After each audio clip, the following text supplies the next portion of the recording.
podcast Hospital da Luz, onde os nossos especialistas falam do que sabem. Alguém imagina a sua vida hoje sem internet? Bom, se estamos aqui a conversar e alguém está a ouvir-nos, muita gente, espero. Isso só é possível porque estamos ligados virtualmente através de uma plataforma de podcast, um site ou um canal YouTube. E este já não é um mundo novo, é definitivamente a realidade ela própria. Aquilo que aprendemos, as relações que estabelecemos uns com os outros, a brincadeira mais simples, quase tudo nas nossas vidas passa pela internet. As redes sociais em particular tomaram conta de uma parte substancial do nosso dia, do nosso, que somos adultos, inevitavelmente também do dia-a-dia das nossas crianças. O Piata responde. Dizer que as nossas crianças, os nossos adolescentes já nasceram neste mundo de Facebooks, Instagrams, YouTubes ou TikToks não chega para explicar toda a dimensão do que isto representa. Estaremos perante novas fontes de doença, de adição, por exemplo, ou de novas formas de relacionamento social.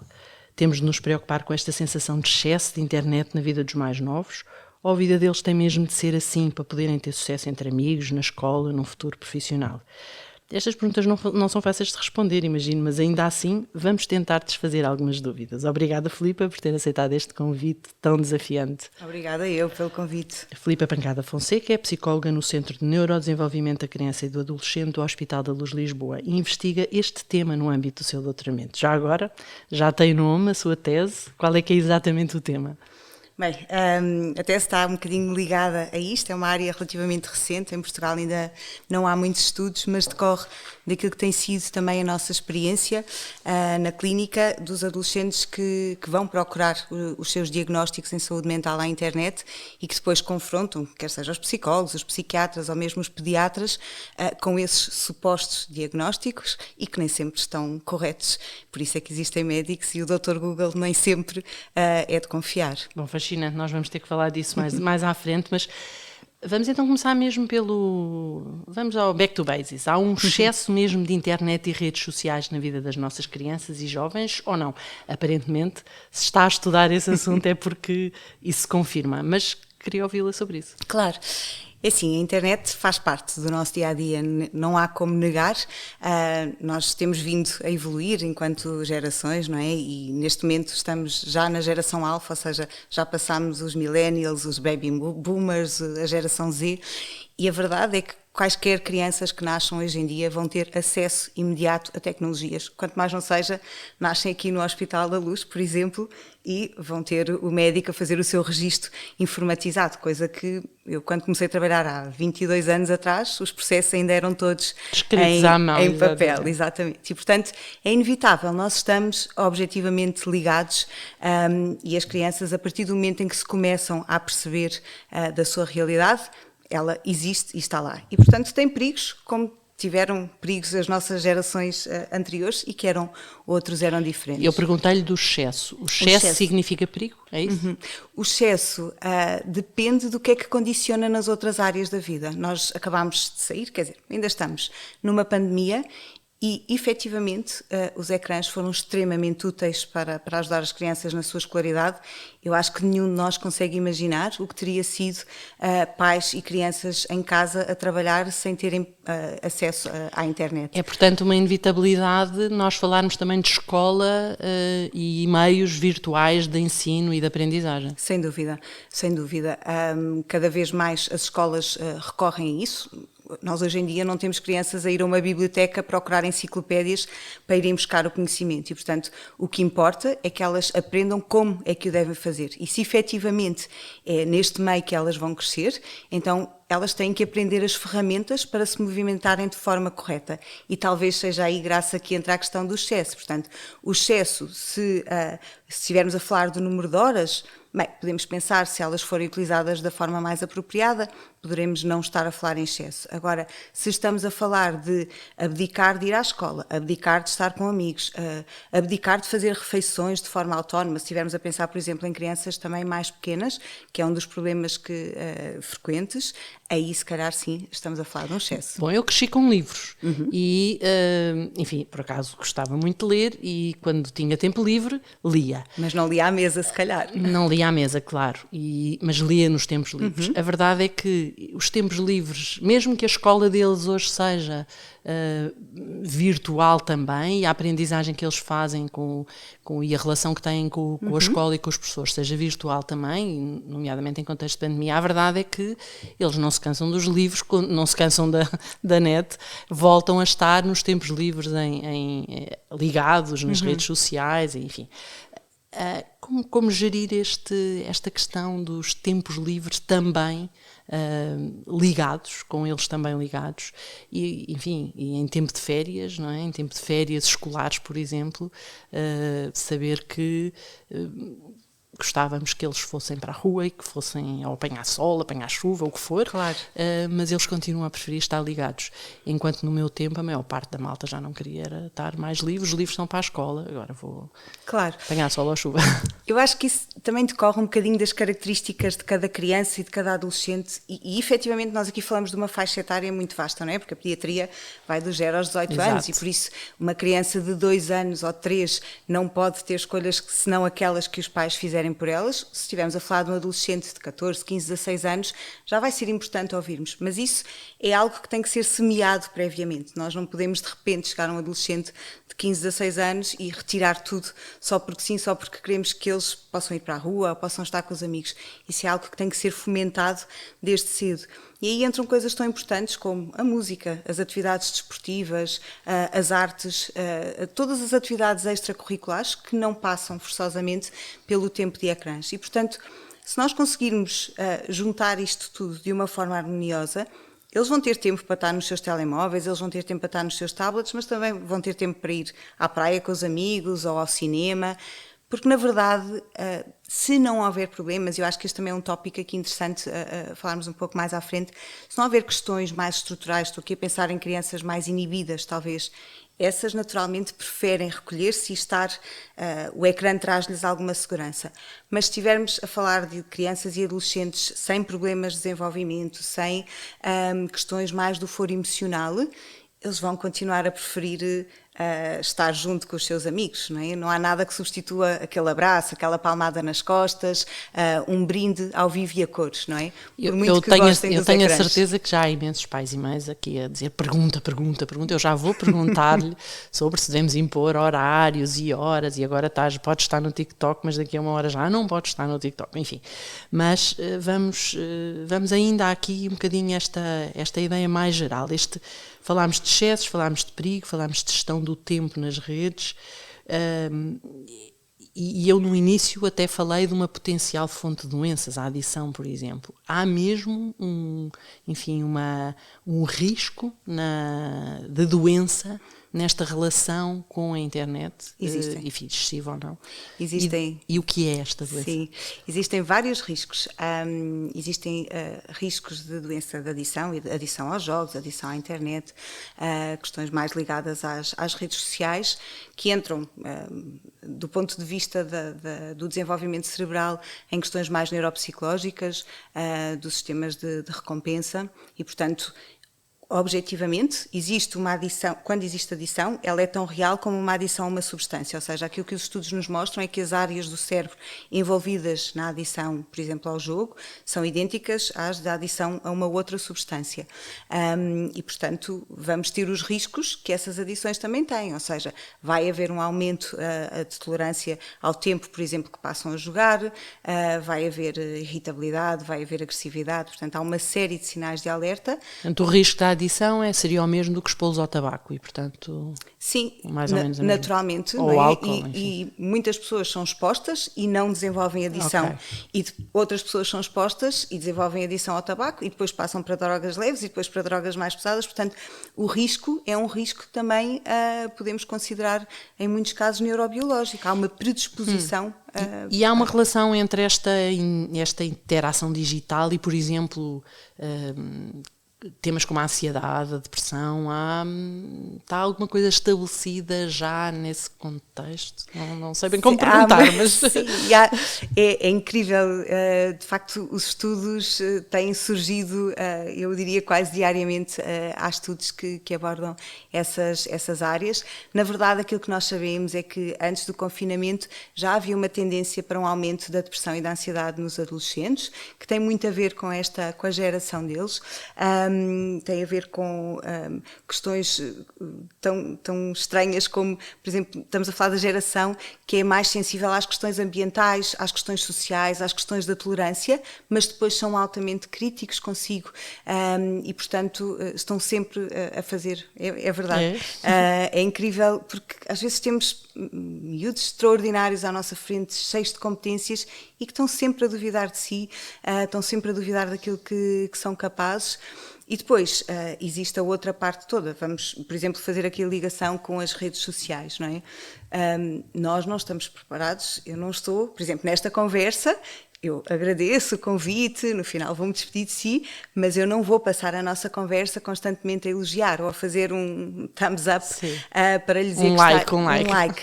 E a Graça não vai ficar expectante a pensar, será que ela está a gostar? Será que ela me vai responder? Mas já passaram 3 segundos, ainda não fez nada. Ou ela deu vista, não é? Como eles dizem, o ghosting, eles dão vista na mensagem e não respondem. E isto faz com que eles comecem a pensar, porquê é que será que não me respondeu?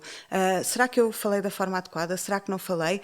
De certeza que já não gosta de mim. E, portanto, a chuva de pensamentos é algo absolutamente extraordinário que nós trabalhamos em terapia e que temos assistido muito. Nem todos, naturalmente, têm a ver com questões de uso de internet, de redes sociais. Há adolescentes que não são tão sensíveis a isso e que ainda assim apresentam níveis elevados de ansiedade, comportamentos autolesivos, etc. Mas quer dizer que este tipo de ferramentas, este tipo de meios de comunicação que eles têm, potenciam essas situações ou criam-nas?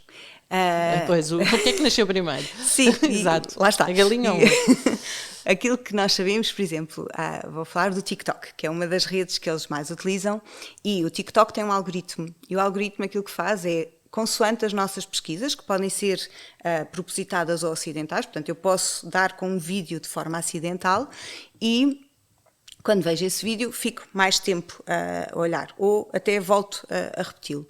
E o algoritmo do TikTok o que vai fazer é, bem, esta pessoa está interessada nisto, eu vou mostrar-lhe outros vídeos com conteúdos semelhantes. E de repente, se nós estamos a pensar num adolescente que está mais deprimido ou mais ansioso, a quantidade de vídeos que eles vão passar a ver são de adolescentes, também eles deprimidos, também eles ansiosos, também eles a falarem sobre de que formas é que se podem magoar ou como é que se sentem, e eles vão identificar-se com aquilo. E, portanto, ficam num looping a ver de forma incessante esses vídeos. Seria o mesmo que numa conversa cara a cara eu estivesse muito deprimida, muito depressiva, estivesse sempre a chorar ao pé de si, estivesse sempre a dizer o quão mal me sinto, e a Graça queria passar em frente e eu continuava. E, portanto, efetivamente, se calhar é difícil nós desligarmos disso e, objetivamente, esta nossa ansiedade ou estes pensamentos mais tristes ou mais depressivos tenderão a aumentar.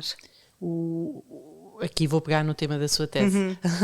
e eu queria perceber depois, já percebi que eles vão, googlam as suas, enfim, aquilo que acham que têm, depois identificam-se com aqueles sintomas e é isso que descrevem que têm.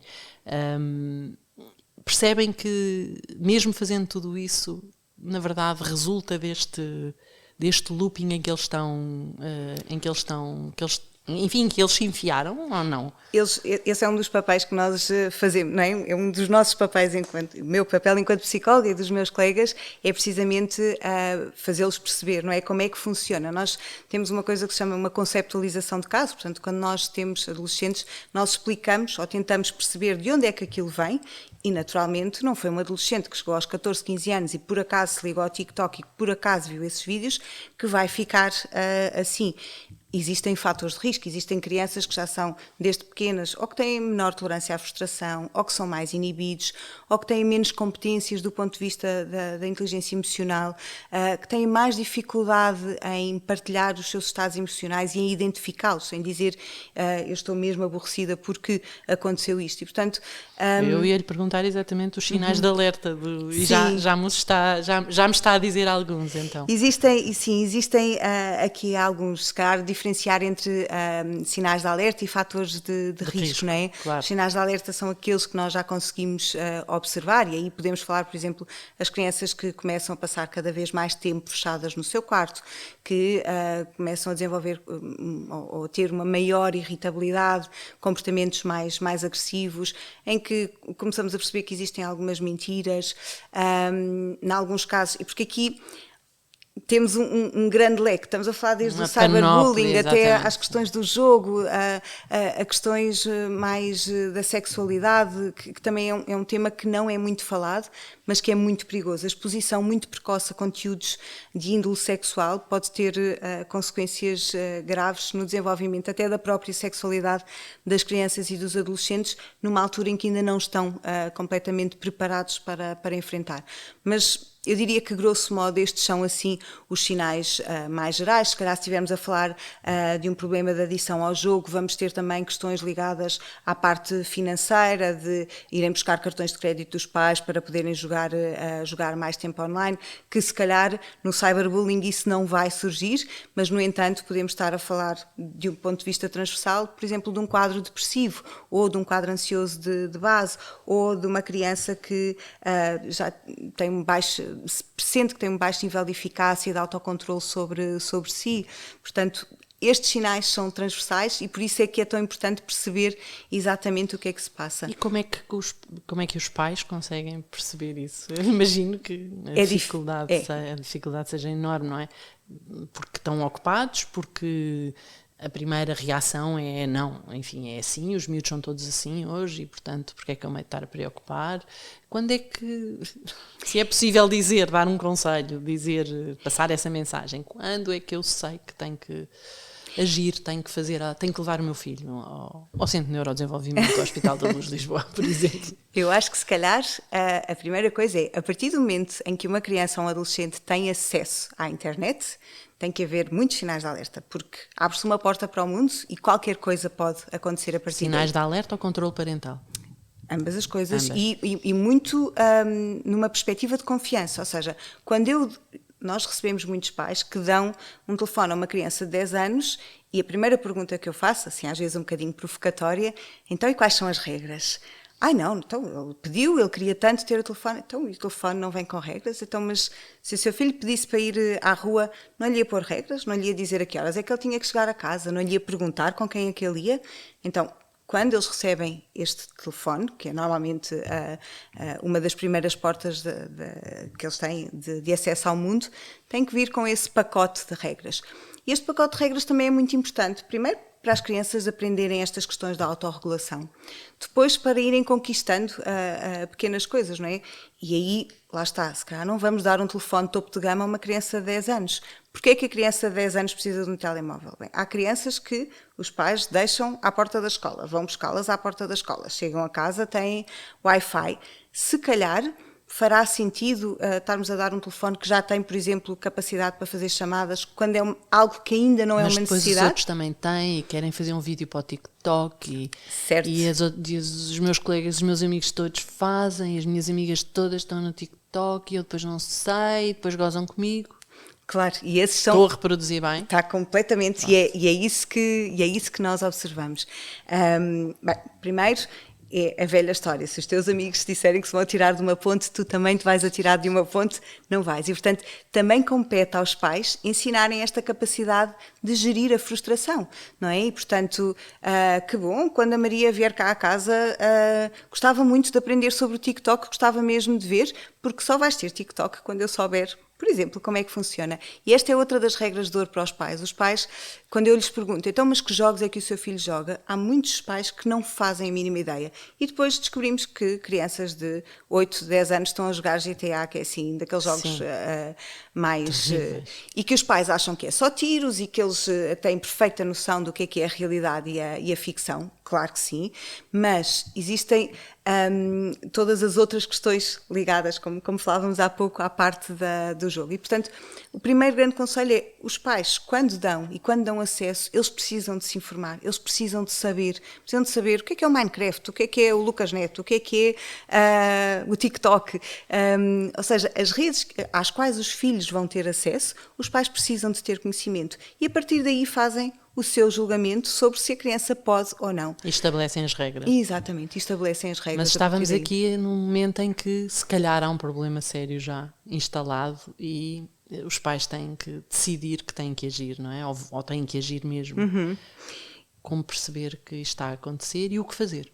Assim, dos primeiros sinais são as mudanças de comportamento, não é? Okay. A parte externa, de repente ficarem mais calados, crianças que partilhavam imensas coisas e de repente os pais percebem que estão cheias de segredos, que entram em sobressalto, por exemplo, quando os pais entram no quarto e eles estão com o telemóvel ou com o tablet. Bem, se os pais entrarem às 11 da noite ou à meia-noite, lá está, mais uma das regras fundamentais é não levarem estas tecnologias para a hora de dormir, não só porque interfere, e os estudos todos nos indicam isso, interfere com a qualidade do sono, mas porque, lá está, é uma porta aberta não supervisionada.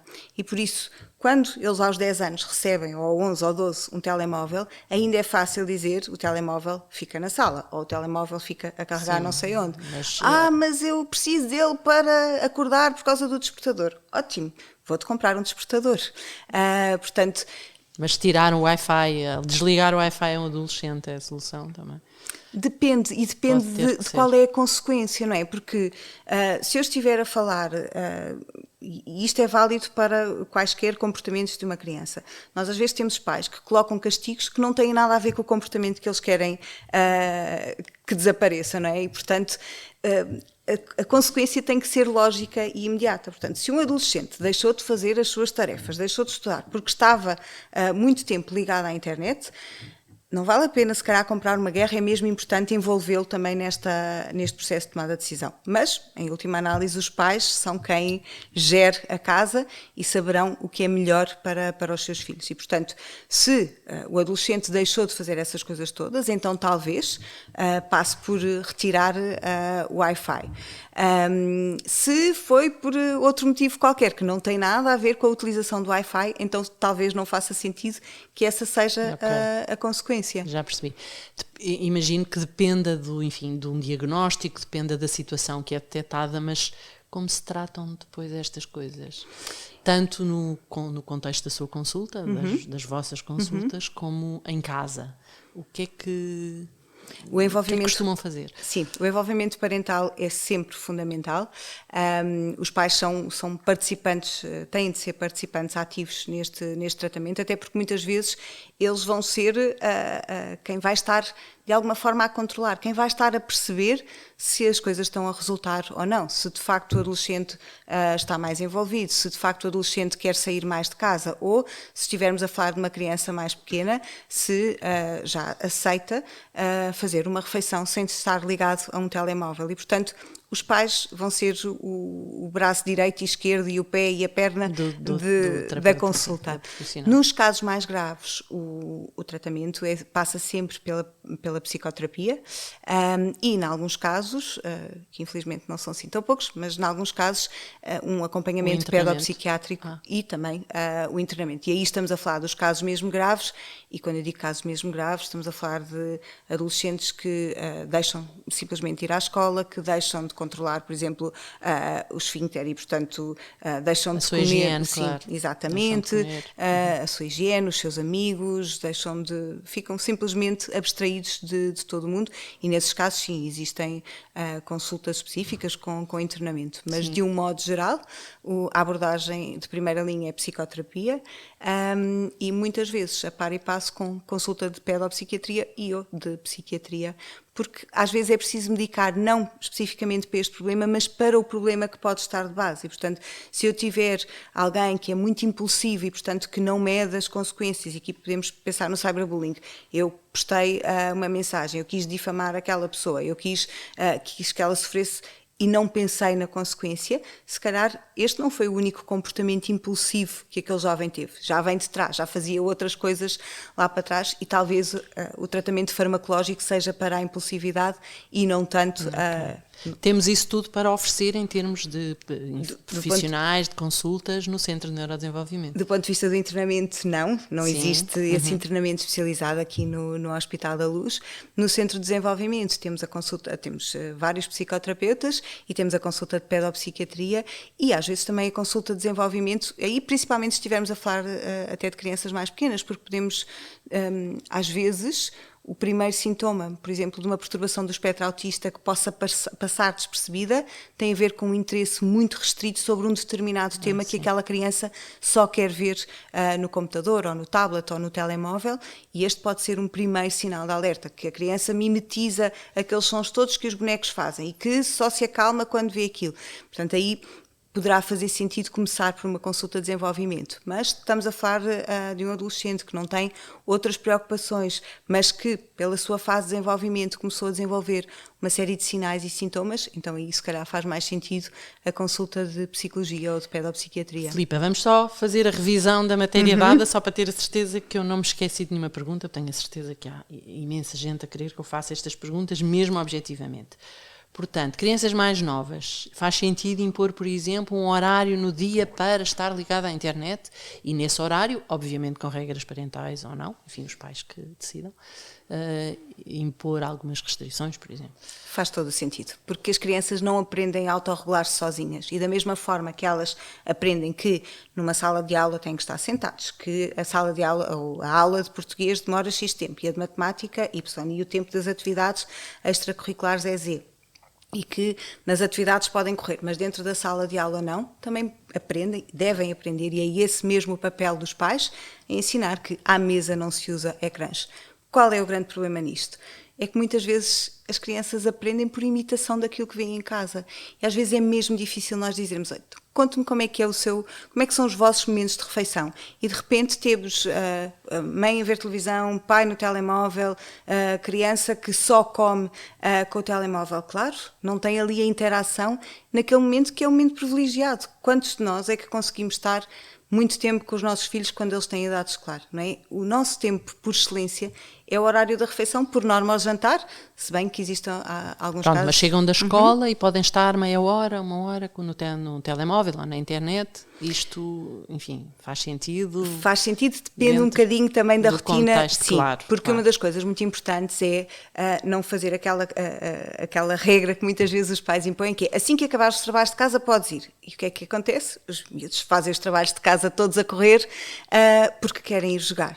E, portanto, se os pais sabem que se têm trabalhos de casa, que mais ou menos eles demoram entre as 5 e as 5 e meia a fazê-los, se calhar será uma boa ideia colocar o uso dos ecrãs só a partir das 6, 6 e meia, para garantir que eles não vão estar a fazer as suas tarefas a correr só para depois irem ter a recompensa. Oh mãe, mas eu já fiz, oh mãe, eu já acabei, vá, deixa lá, Ótimo, deixa lá. então vem ajudar aqui a mãe a fazer o jantar, estou mesmo aflita, atrapalhada aqui com... Idade para ter telemóvel, há uma idade certa ou não?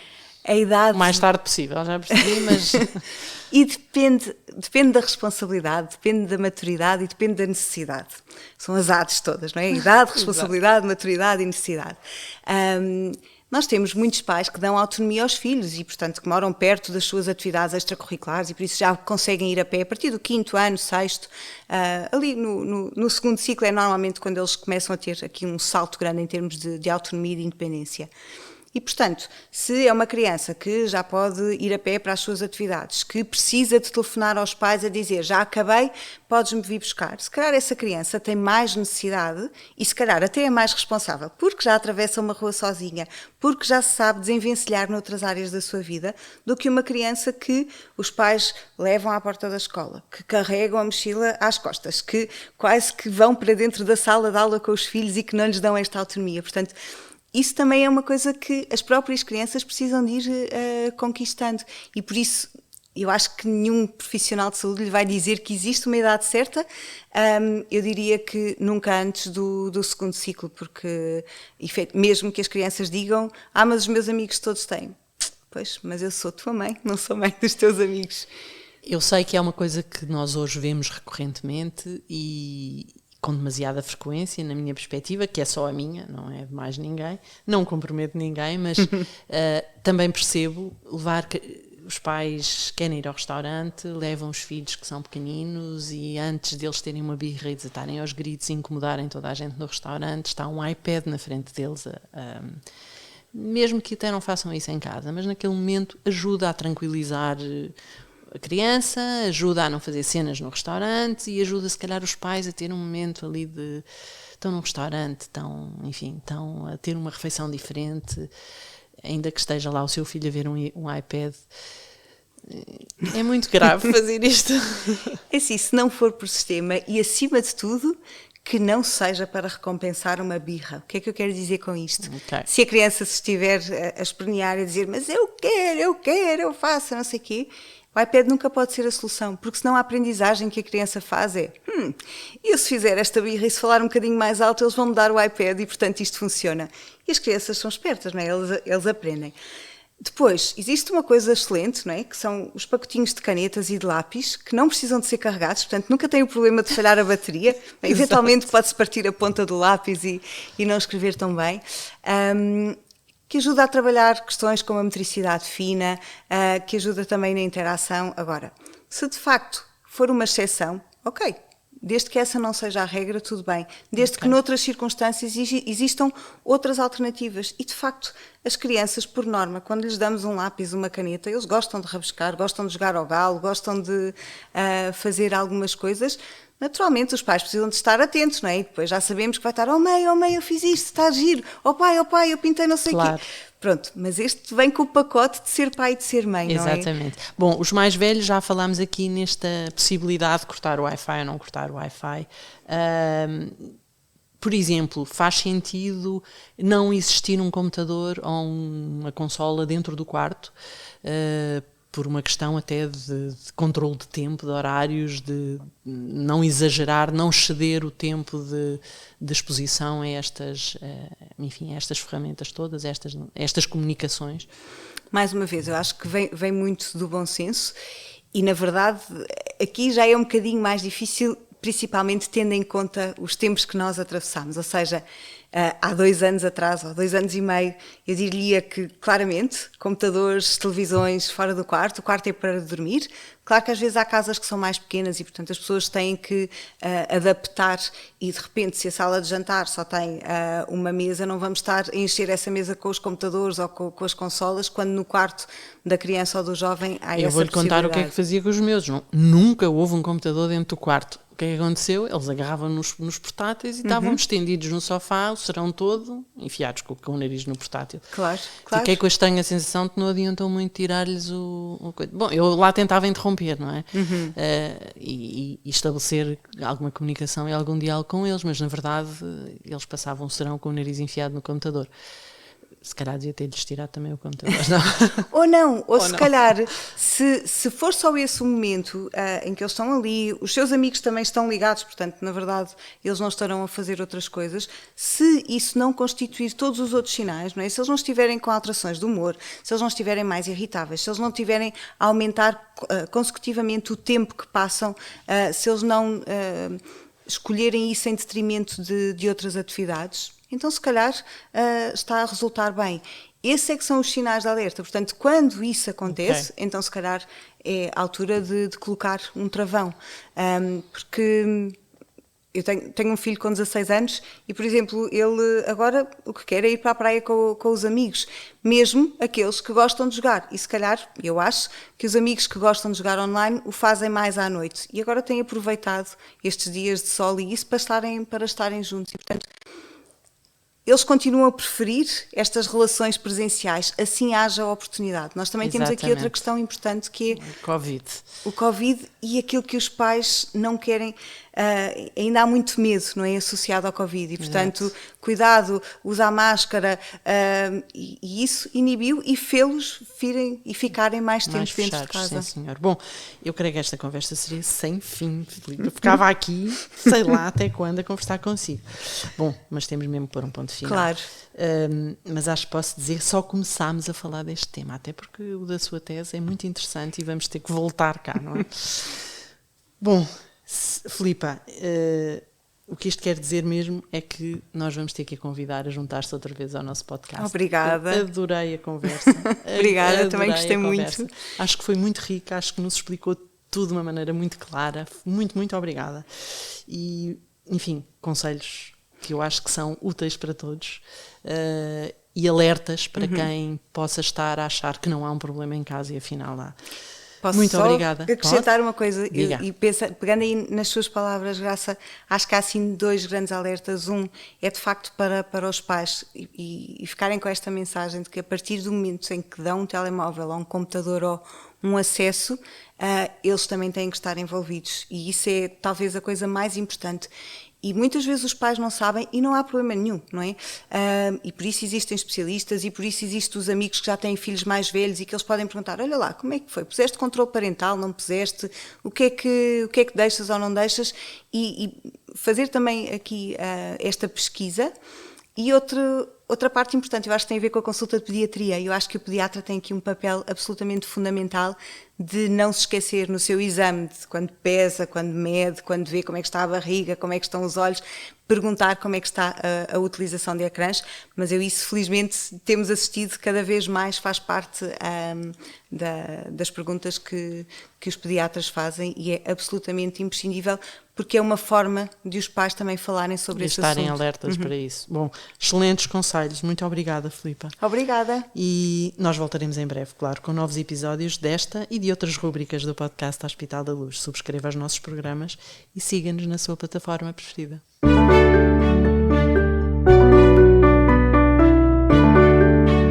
Podcast Hospital da Luz, onde os nossos especialistas falam do que sabem.